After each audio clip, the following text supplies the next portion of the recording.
감사합니다. 우리 백순익 권사님, 딸의 가정, 아들의 가정 다 함께 기억 은혜의 찬양 감사드립니다. 세상 모든 사람들은 갖가지 목마름 속에서 세상을 살아가고 있습니다.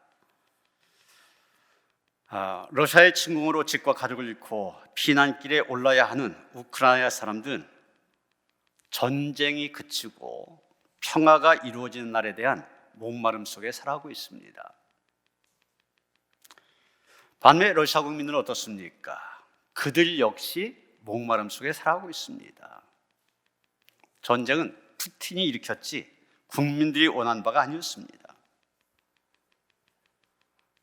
지난주 화요일 날 중부연회에 속한 선교사들 전 세계에 흩어져 있다 보니 줌으로 영상 기도회를 하는데 저보고 설교를 해달라고 해서 설교를 한 다음에 각자의 선교사님들이 자기의 선교 사항과 또 기도 제목들을 나누는데 그 시간까지 함께 했었습니다.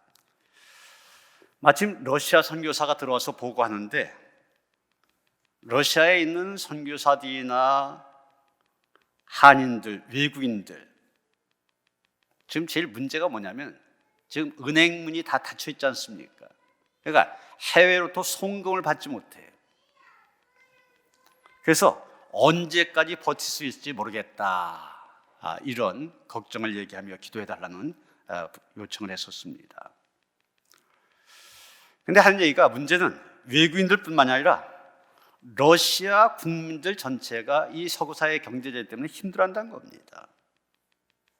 지금 전쟁 중에도 그렇지만 전쟁이 끝난다 할지라도 이게 쉽게 해결될 일이 아니어서 전쟁을 왜 하느냐 불만이 많다는 얘기죠.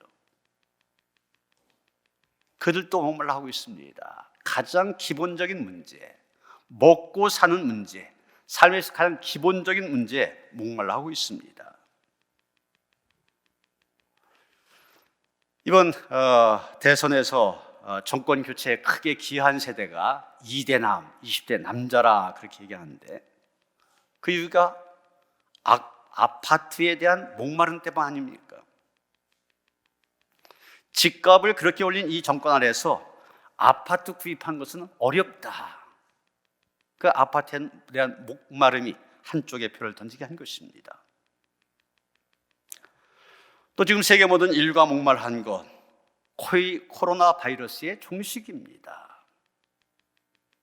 바이러스가 없는 세상에서 일상의 삶을 회복하고 싶다. 이 일상의 삶에 대한 목마름이 큽니다. 오늘 우리가 읽은 본문의 말씀, 이사야 선지자가 목말라하는 이스라엘 백성들을 향하여 그 목마름을 해결하기 위하여 우리 하나님께로 돌아오라 외치는 내용입니다. 당시 이스라엘 백성들에게 물이라고 한 것, 생명처럼 귀한 것이었습니다. 광야도 많고 사막도 많았기 때문에 그들에게서 물이라고 한 것, 아주 귀한 것이었습니다. 그래서 성경에 보면 종종 목마른 자들, 물을 찾기에 갈급하다는 표현이 등장합니다. 대표적인 말씀 시편 42편 1절입니다. 하나님이여, 사슴이 시냇물을 찾기에 갈급한 같이 내 영혼이 주를 찾기에 갈급하니이다. 오늘 이사야 선지자도 이런 목마름을 늘 경험하고 있는 이스라엘 백성에 하여 외치고 있습니다. 너희 목마른 자들아, 물로 나오라. 돈 없는 자도 오라. 너희는 와서 사 먹되 돈 없이 값 없이 와서 포도주와 젖을 사라.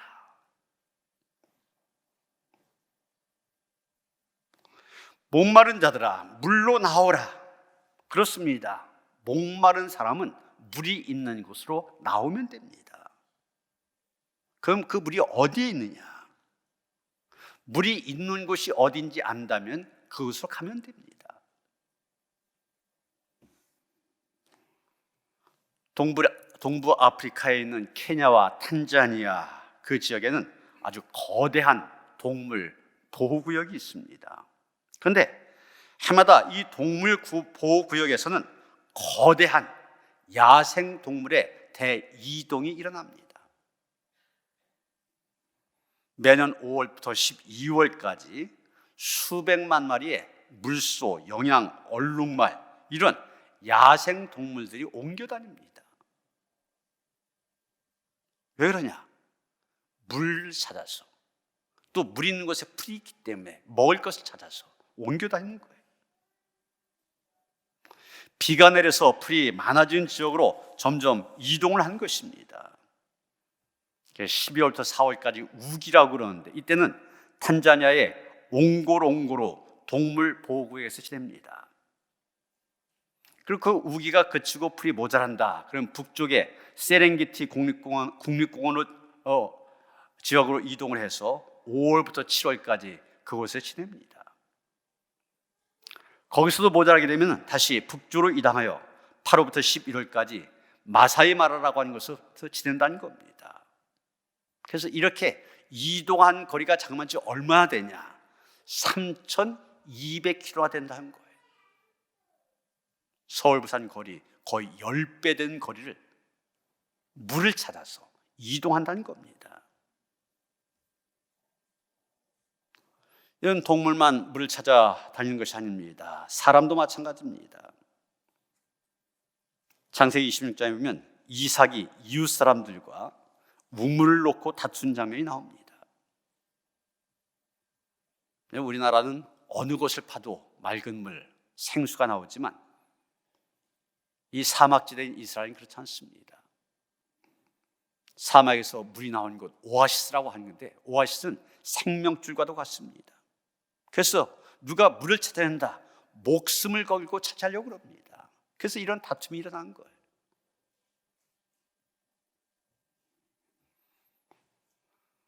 그럼 여러분, 우리의 마음을 채워줄 영적인 물은 어디에 있습니까? 그 물은 바로 하나님께 있습니다. 사막에서 물은 오아시스에 있습니다. 그러나 인생의 물은 하나님께 있습니다. 에레미야서 2장 13절 보면 에레미야 선지자 이렇게 말합니다.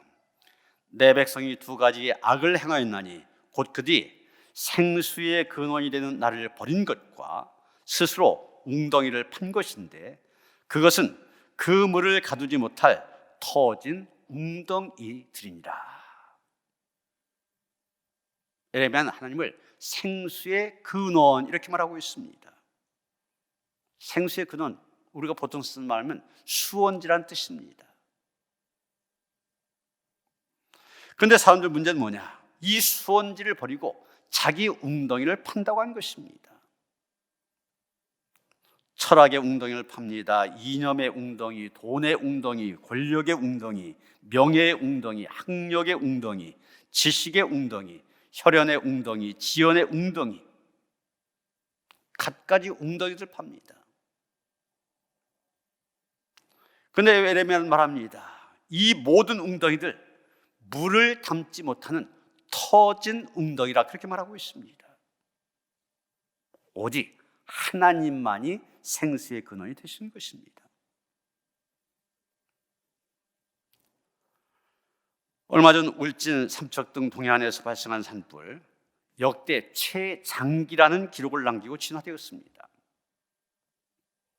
지난 4일 경북 울진에서 시작하여 강원도 삼척까지 번졌던 산불, 발생 9일 만인 13일이 되어서야 불길을 잡는 데 성공했습니다. 산불이 발생한 지 꼭 213시간 43분 만이래. 이런 기록은 지난 2000년 발생한 동해안 산불 191시간 계속되어졌었는데, 그 기록을 갱신한 역대 최장시간의 기록이라는 것입니다. 산불이 9일 동안 계속 이어지면서 산림 피해 면적도 역시 역대 최대 규모에 달했습니다. 서울 여의도 면적의 3분의 1이 넘는 2만 923헥타르가 잿더미로 변했습니다. 그런데 이 불을 끄기 위해 10일간 동원된 사람, 장비가 어떻게 되느냐?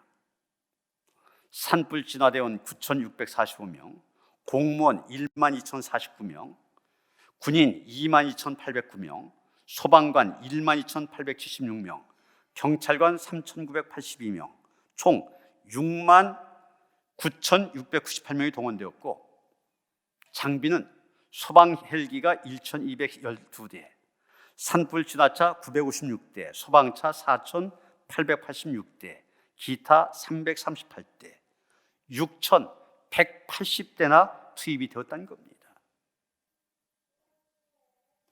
산불 진화를 위해서 엄청난 자원이 총동원되었습니다. 사람들과 첨단의 장비들 투입이 되어 최선을 다했지만 9일 동안 끄지 못했습니다. 그런데 저 불이 어떻게 꺼졌습니까? 13일 단비가 내렸는데 그 비 때문에 진화가 되었다는 것입니다. 이 기사를 보면서 오늘 말씀을 생각하게 됩니다. 어마어마한 인력이 동원이 되어지고 갖가지 장비가 총동원되었지만 그렇게 안 잡히던 불길, 하나님께서 단비 내려주시니까 싹 해결되었습니다. 우리는 이런 일을 통해서도 하나님이 바로 우리를 살리시는 생수의 근원이 되심을 알게 된 것입니다. 예수님께서도 자신을 우물에 비유하셨습니다. 요한복음 7장 37절 38절 보면 누구든지 목마르거든 내게로 와서 마시라. 나를 믿는 자는 성경의 이름과 같이 그 배에서 생수의 강이 흘러나오리라. 요한복음 4장에 보면 또 사마리아 수가성 우물가 여인을 향해 또 이렇게 말씀하십니다. 이 물을 마신 자마다 다시 목마르려니와 내가 주는 물을 마시는 자는 영원히 목마르지 아니하리니 내가 주는 물은 그 속에서 영생하도록 솟아나는 샘물이 되리라. 여러분, 수원지를 곁에 두고 우물 파다가 목말라 죽는 사람들이 있습니다. 얼마 어리석은 인생들입니까? 그런데 오늘날 하나님을 믿지 않고 있는 사람들이 다 그런 사람들입니다. 짐승들도 목마르면은 물이 어디 있는지를 알고 3,200km나 이동해 갑니다. 하물며 만물의 영장인 사람이 되어서 수원지를 곁에 두고 다른 우물을 파다가 목말라 죽는다? 얼마나 어리석은 일입니까? 여러분, 인생의 목마름을 느끼십니까? 물의 근원이신 하나님께로 나아오시길 바랍니다. 하나님께서 우리를 부르십니다. 초청하십니다. 너희 목마른 자들아 물로 나오라. 돈 없는 자도 오라. 하나님은 영적으로 굶주린 자들을 부르고 계십니다. 인생의 문제에 시달려 지친 사람들 부르십니다. 인간관계 문제로 힘들어하는 사람들 부르십니다. 사업의 문제로 힘들어하는 사람들, 앞으로 나갈 진로의 문제로 힘들어하는 사람들 다 부르고 계십니다. 마태복음 11장 28절에도 보면 예수님 우리를 부르시지 않습니까? 수고하고 먹은 짐자들아 다 내게로 오라. 내가 너희를 쉬게 하리라. 우리 주님 언제나 우리를 부르고 계십니다.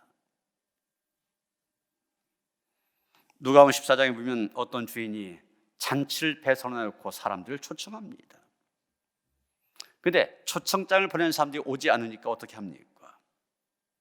하인들을 내보냅니다. 들과 산에 나가서 가난한 자들, 장애자들, 발을 전 자들, 맹인들 다 데리고 오라고 합니다. 그 누구든 와서 참여하라고 초청하고 있습니다.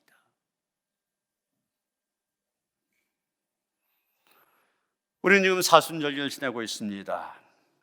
이 사순절 믿는 사람들이 그리스도의 제자로서 합당한 삶을 살아가도록 힘쓰는 절기입니다.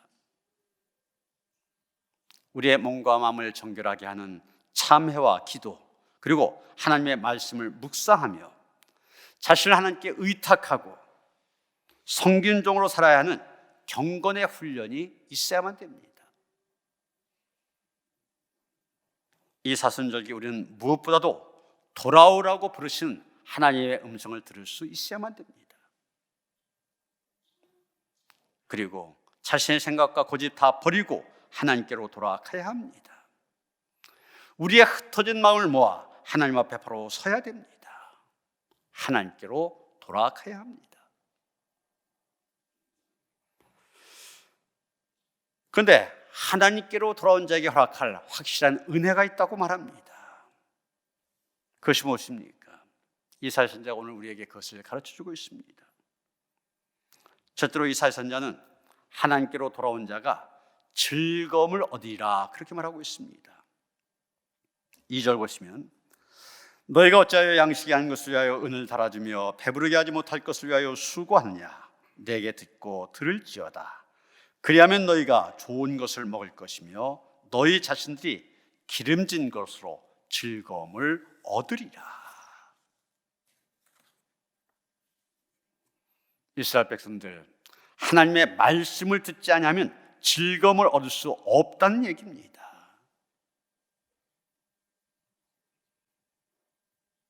이런 구원파에서 강조한 것이 있죠. 구원을 위해서는 구원의 확신이 있으면 된다는 겁니다. 구원의 확신만 있으면 된다. 그러나 우리가 말씀을 듣지 않으면서 구원파처럼 구원의 확신만 있으면 된다고 생각하고 마음대로 행동한다면 거기엔 즐거움보다 곤고함만이 있을 것입니다. 이사야 선지자는 분명히 말합니다. 하나님께로 돌아오며 말씀에 청종하는 이들, 배에서 생수가 쏟아나는 영원한 즐거움을 맛보게 할 거라는 겁니다.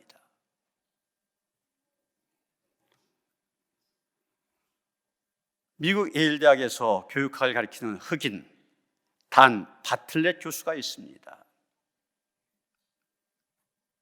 태어날 때부터 이 입술이 갈라진 언청이라고 그러죠. 언청에다가 귀 밑에 혹까지 있었습니다. 그는 의무 교육은 고등학교까지 졸업은 했지만 친구들에게 놀림을 받고 부모의 사랑도 받지 못하며 자랐습니다. 고등학교를 졸업한 다음에 백인 가정에 막노동하는 일로 취직이 되었습니다. 그런데 그 주인이 예수 잘 믿는 여인이었습니다. 그냥 믿음의 눈으로 보면 불가능한 일이 없다, 누구에게나 소망이 있다, 이런 생각을 가지고 있었습니다. 그래서 이 흑인 아이에게 전도하였습니다. 그래서 바틀렛 하나님께로 돌아오게 되었습니다. 그가 주인과 함께 교회 나가 처음 들은 말씀이 마태복음 28장 20절이었습니다. 볼지어다 내가 세상 끝날까지 너희와 항상 함께 있으리라. 이 말씀에 이 흑인 소년 큰 은혜를 받게 됩니다. 하나님이 나와 함께 하신다. 얼마나 즐거운 일입니까? 그 다음에 주인의 도움으로 대학을 졸업하고 예일 대학에서 박사 학위를 받고 교수가 되었습니다. 모든 사람들이 찾아와서 얼마나 기쁘고 즐거우냐 축하하며 물었습니다. 그때 이 바틀렛 교수가 대답합니다. 박사가 되어서 기쁜 것이 아닙니다. 가장 큰 기쁨은 하나님이 부족한 나와 함께 하신다는 사실입니다.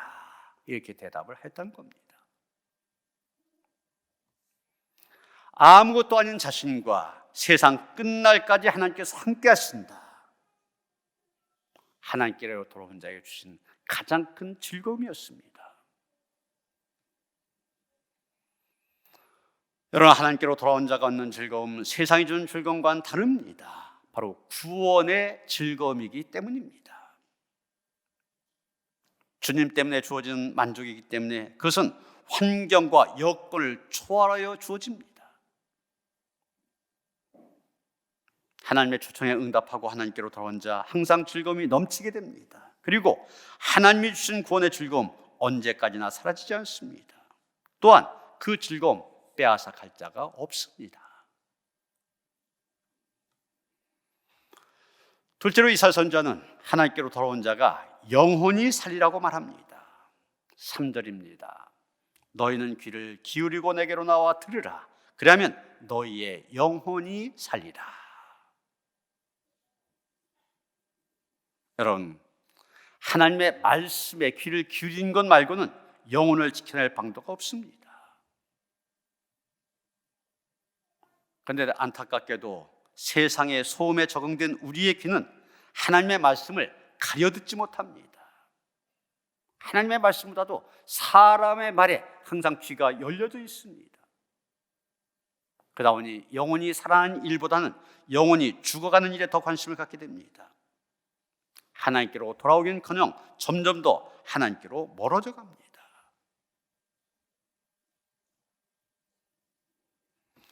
윤상배 장로님이라고 계셨는데 경북 예천의 가난 농가에서 태어났습니다. 어릴 적에 친구를 따라 교회를 다녔는데 교회 가면 선물도 받고 학용품도 받고 먹을 것도 받고 그래서 교회를 다녔던 겁니다. 대학을 졸업한 그는 섬유회사에 취직을 하였고 열심히 해서 섬유회사 사장까지 되었습니다. 그런데 사장이 된 1997년 IMF가 터지면서 12억 부도를 맞고 섬유회사가 문을 닫게 되었습니다.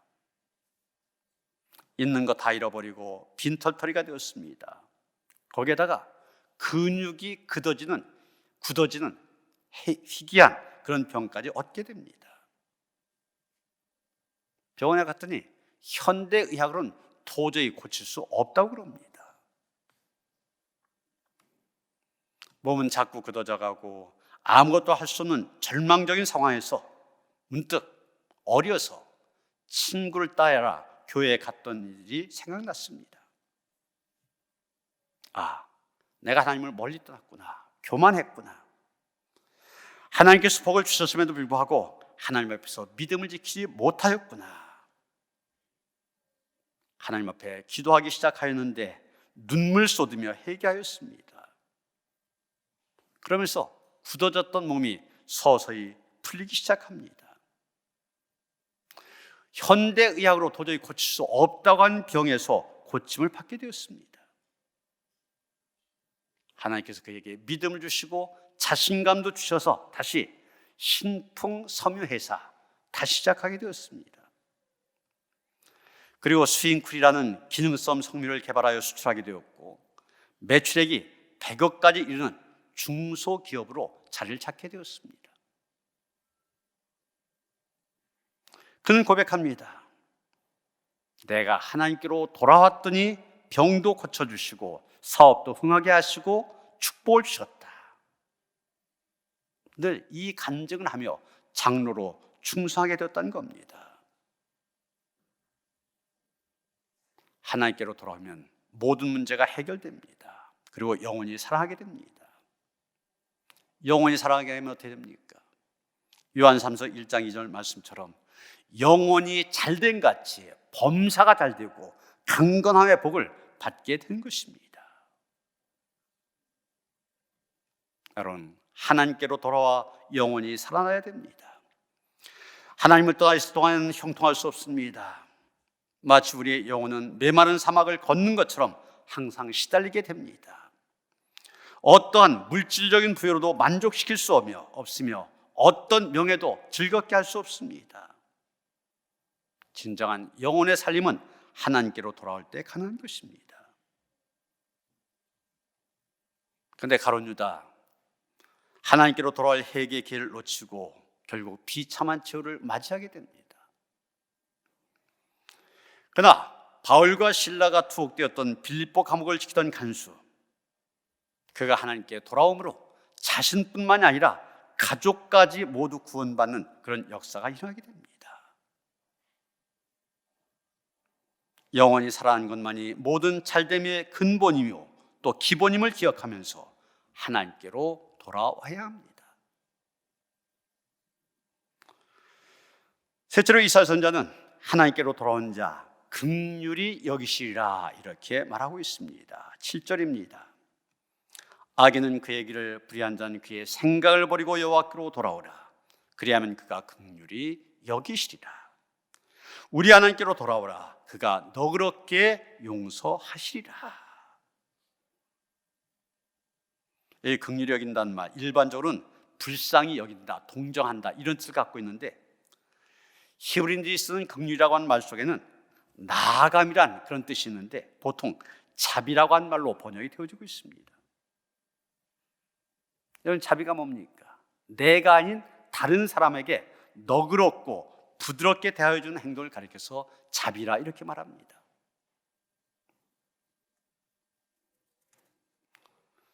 선교사 존 하이드, 인도에서 큰 부흥을 경험하였으며 수많은 인도 사람들을 그리스도에게로 전도하였습니다.